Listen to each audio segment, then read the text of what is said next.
Good morning সবাই। এই যে অরিন্দম, আমরা শুধু দুজন না, এই যে মাসি আর মিশাও আছে। বহুদিন পর আসলে কোথাও বেরোনো হয় না, একটু লং জার্নি করতেও পারছি না একটু অসুবিধার জন্য। তো সেই জন্য আমরা সবাই মিলে ঠিক করলাম যে একটু কাছাকাছি কোথাও ঘুরে আসি। অনেক দিন বাড়িতে আর ভালো লাগছিল না। তো কোথায় যাচ্ছি অরিন্দম আমরা? সেইটা ক্রমশ প্রকাশ্য, সেটা এক্ষুনি বলা যাবে না, আমরা গিয়ে দেখাবো। সেটা ডিটেলসটা পরে দেবো, তাই তো? এখন দেওয়া যাবে না, এখন দিলে লাস্টের দিকেও দেখবে না। তো আমরা এখন রাস্তায় রয়েছি, বেশিক্ষণ না, আমাদের বাড়ির থেকে 2-2.5 ঘন্টার রাস্তা আর কি। মানে হিন্ট দিলে নাকি? হ্যাঁ, হিন্টস দিলাম একটু। 2-2.5 ঘন্টার রাস্তা যাচ্ছি। ছোট্ট একটা ব্লগ শেয়ার করলাম, মানে অরিন্দমের বিহাফে আমি করে দিলাম আর কি। ও গাড়ি চালাচ্ছে বলে করতে পারছে না। বাকিটা আবার পরে আপনাদের সাথে কথা হবে। টাটা সবাইকে, টাটা করে দাও সবাই, টাটা টাটা। এসে গেছি আমাদের সেই জায়গা যেখানে আমরা ঘুরতে এসেছি।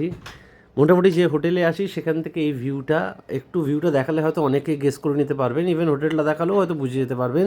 তাও আমি এখন বলবো না, যারা গেস করার করুন কোথায় এসেছি। আহা, কি সুন্দর নদীর ধার, এসে মানে এই ভিউটা মিস করাই যাবে না। তাই এসে আগে রুমে না ঢুকে আগে এই ভিউটা তুলছি। বেশ ভালো লাগছে। আপনাদের কেমন লাগছে জানাবেন, অবশ্যই জানাবেন। ওই দিকে দেখি মাসি মোটামুটি মর্নিং ওয়াকের মতন হেঁটেই যাচ্ছে, মানে মাসিও রুমে ঢুকতে চাইছে না, এখানেই ঘুরবে। এই লনটা বিশাল বড়। আমি আপনাদের আরও ঘুরিয়ে দেখাবো। তার আগে বাইরে থেকে একটু হোটেলটা দেখাই। এইবার দেখুন হোটেলটা। এই হোটেলটা দেখে হয়তো অনেকে বুঝতে পেরে গেছেন আমরা কোথায় এসেছি। তাও যারা বুঝতে পারেননি তারা এখনও গেস করুন। আমি অবভিয়াসলি বলবো, ডেফিনেটলি বলবো। তবে এর রুমটাও আপনাদের দেখাবো। হোটেলটা ভীষণ সুন্দর, অনেকটা বড় জায়গা নিয়ে, অনেকটা স্পেস। এই লনে ঘুরবো, সব কিছু আপনাদের দেখাবো। রুমের বাইরে দাঁড়িয়ে আছি ব্যালকনিতে, সেখান থেকে এইটা হচ্ছে ভিউ। আর আমরা পৌঁছে গেছি আমাদের ডেস্টিনেশনে। এই যে আমাদের রুম 502। মাসিমণিও চলে গেছে রুমে। আচ্ছা, এবার আপনাদেরকে রুমটা দেখাই। Knock knock.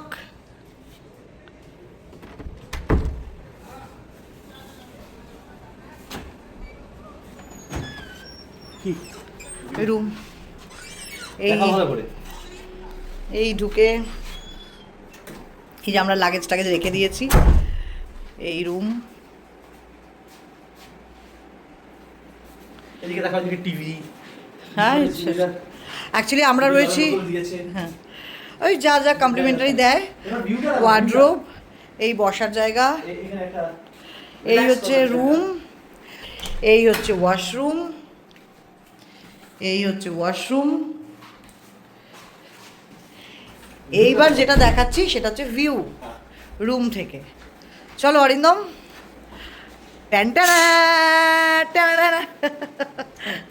এটা খোলো, নিয়ে যাও তুমি। এই হচ্ছে আমাদের রুমের ভিউ। এই যে মেশো, এই যে মাসি। রুম কেমন লাগছে? এই হচ্ছে ভিউ। সবাই খেলাধুলো করছে। চাইলে আমরা সুইমিং পুলেও স্নান করতে যেতে পারি। ওই যে সুইমিং পুলে এই হচ্ছে পুরো হোটেলটা আপনারা দেখতে পাচ্ছেন।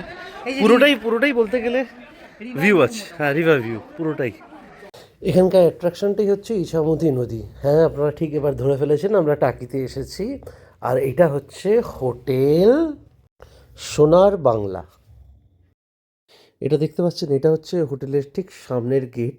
এখান দিয়ে আপনারা এন্ট্রি করবেন, এখানে এদিক দিয়ে এক্সিট, নয় সামনে দিয়ে এক্সিট করতে হবে। তো হোটেল সোনার বাংলা।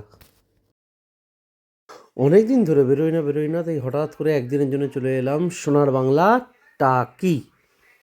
মামনও বেশ খুশি, সঙ্গে মাসিমেশও খুশি। অনেকদিন ধরেই বলছিল চল বাবাই কোথাও যাই। তাই আজকে হঠাৎ করে বেরিয়ে পড়লাম, চলে এলাম টাকি। আছি আমরা হোটেল সোনার বাংলায়। তবে হোটেলটা এখানে শেষ নয়, হোটেলটা অনেকটাই বড়। আর একটা সেকশন আছে কটেজের সেকশন। এরপরে কি লাঞ্চ করলাম, কি ডিনার করলাম, কীভাবে দিন কাটালাম, কালকে কোথায় যাব নিয়ে আসবো এরপরের ব্লগে। আপাতত টাটা, বাই বাই।